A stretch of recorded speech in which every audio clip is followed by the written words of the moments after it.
à l'occasion de la cérémonie de clôture de la 9e édition de la Semaine de la jeunesse contre la corruption.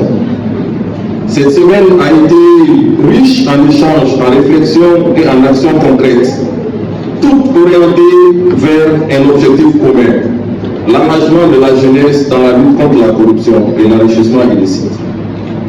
Ces activités réalisées ici à Bamako et dans la région de Kaï, Koulikoro, Sirkou, Sikasso, Mopti ont été très enrichissantes pour la jeunesse. Les thèmes qui nous a réunis cette année, à savoir s'unir avec la jeunesse contre la corruption, former l'intégrité de demain, a pris tout son sens à travers les nombreuses activités organisées pendant toute une semaine.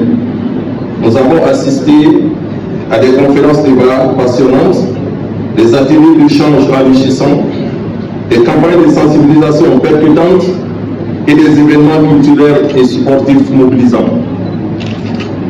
Le bilan présenté ici par M. Savané est très évocateur et nous démontre que la mutualisation des efforts des acteurs engagés dans la lutte contre la corruption est un gage de réussite.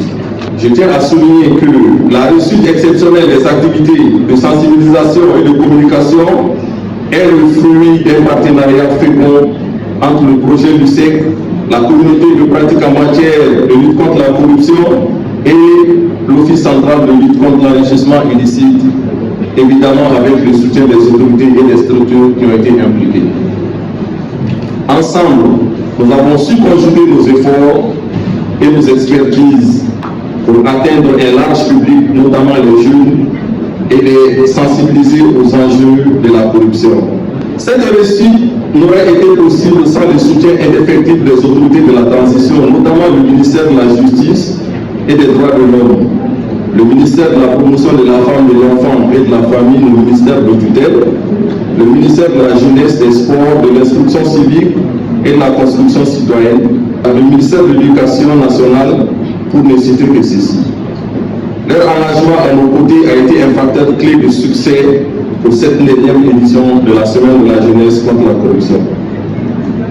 Je tiens à remercier chaleureusement M. le ministre de la Jeunesse, des Sports, de l'Instruction civique et de la Construction citoyenne, notre camarade de lutte, M. Fomba, pour sa disponibilité et son engagement aux côtés de la jeunesse malienne.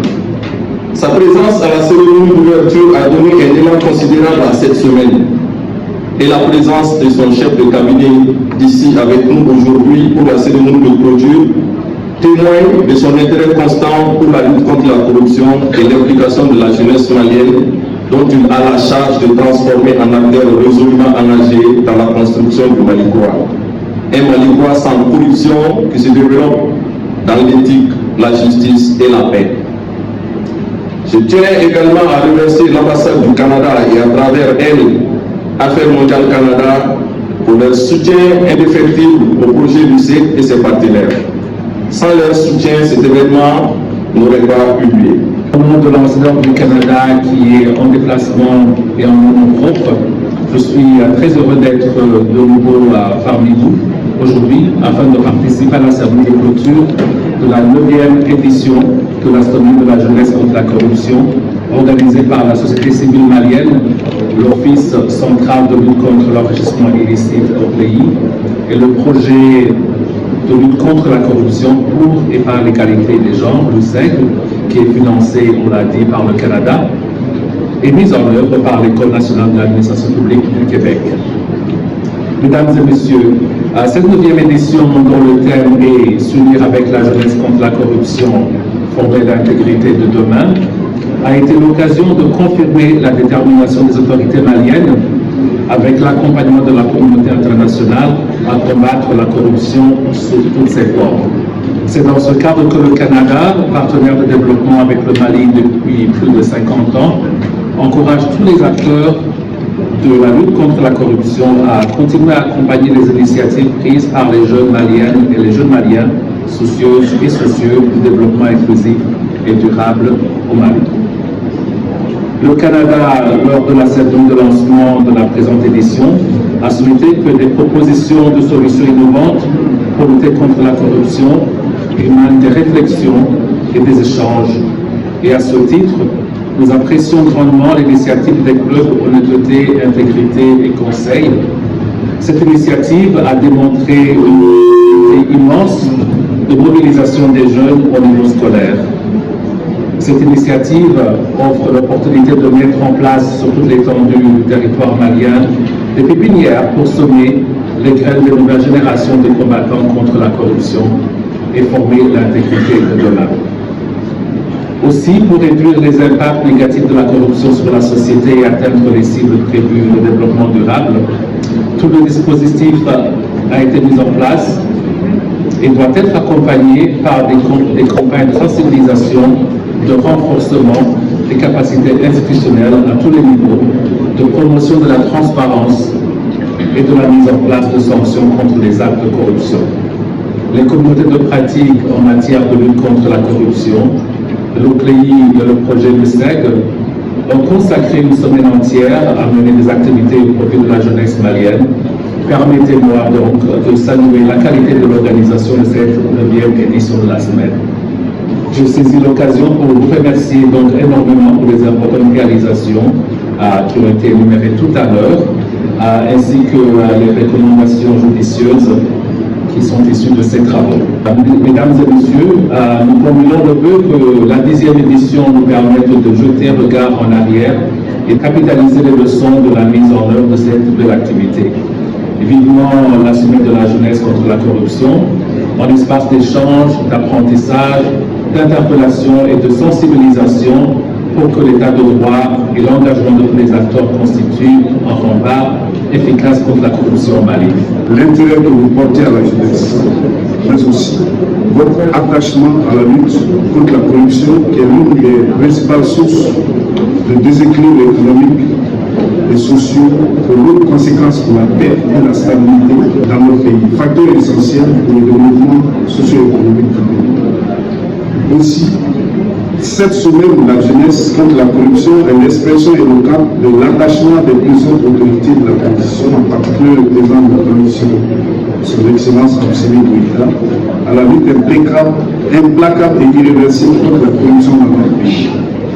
Il convient de relever que la semaine de la jeunesse contre la corruption s'inscrit dans la semaine nationale de lutte contre la corruption qui a été instituée par décret numéro 624 PRM du 26 novembre 2010, dont l'objet est d'informer l'opinion publique sur les actions entreprises dans le cadre de la lutte contre la corruption et la délinquance économique et financière, et de contribuer par la sensibilisation sur le phénomène en vue de restaurer un climat de confiance entre les pouvoirs publics et les citoyens.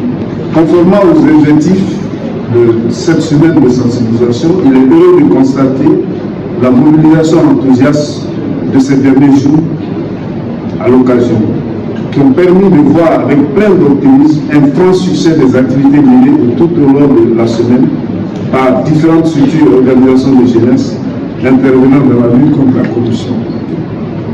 Comme les autres années, la célébration de cette année a été une occasion pour sensibiliser davantage autour d'un thème sur l'acuité de la problématique liée à la lutte contre la corruption, à la lutte contre ce phénomène. Cette année, le thème internationalement retenu pour la sensibilisation s'intitule « S'unir avec la jeunesse contre la corruption, former l'intégrité de demain ». Et ce même thème a été reconduit pour la semaine que vous venez de tenir. Il importe de souligner que la corruption affecte davantage les jeunes en raison de leur implication dans tous les aspects de la vie sociale.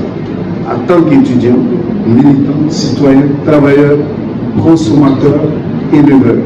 Les jeunes sont pour leur nombre, la variété de leur rôle et les transactions qu'ils concluent exposés plus que d'autres groupes au risque de la corruption. En tant que groupe, les jeunes forment une part importante des communautés et des sociétés au sein desquelles ils vivent. Les jeunes ont le poids numérique nécessaire pour susciter des changements sociaux et constituent une force sans égale capable de faire basculer l'équilibre des forces dans le combat contre la corruption. Il sera donc difficile de réaliser de nouveaux progrès sans faire jouer aux jeunes un rôle de premier plan. C'est tout l'intérêt du thème de cette année, engager les jeunes à dire non à la corruption aujourd'hui et dans l'avenir est une étape essentielle pour progresser, un élément complémentaire et indispensable du combat contre la corruption. Élever, éduquer, sensibiliser une nouvelle génération dans le respect de l'intégrité, la transparence, l'honnêteté est l'un des moyens les plus efficaces pour s'assurer d'un futur où le travail, l'effort, le sérieux, le devoir seront dans l'ordre des choses et constituent des valeurs d'inspiration pour tous. Distingués invités, mesdames, messieurs, dans le cadre de la lutte contre la corruption, le Mali a adopté plusieurs mesures, à la fois normatives, structurelles et organisationnelles, déjà citées ici par le ministre à l'ouverture de cette semaine, et dont l'impact est plus que positif et perceptible. Permettez-moi d'exprimer ici ma fierté et ma grande satisfaction suite à la proclamation des résultats des concours de la magistrature ce samedi et celui des greffiers en chef il y a quelques semaines. Ce sont des jeunes qui ont concouru et ce concours qui a concerné ces jeunes a été organisé en toute transparence conformément aux directives du chef de l'État et en application de tous les principes d'intégrité. Mesdames, Messieurs, tous ces efforts traduisent la vision des plus hautes autorités du pays à refonder l'État dans la perspective d'un Mali nouveau avec des citoyens, particulièrement des jeunes. Il a toujours été ici, auprès de notre pays, auprès du ministère de la Justice, une personne en qui on confie la jeunesse d'un pays, c'est qu'on lui confie le devenir de ce pays. C'est dans ce sens qu'il a fait le choix stratégique de s'engager dans la lutte contre la corruption. Et ce choix, il va le mener jusqu'au bout. Et il vous fait dire aujourd'hui qu'il n'a pas été toute sa semaine auprès de vous, mais il a bien suivi vos activités. Et cette semaine nationale de la jeunesse contre la corruption, elle tombe à pic parce qu'elle coïncide ici avec la mise en place du Conseil national de la jeunesse.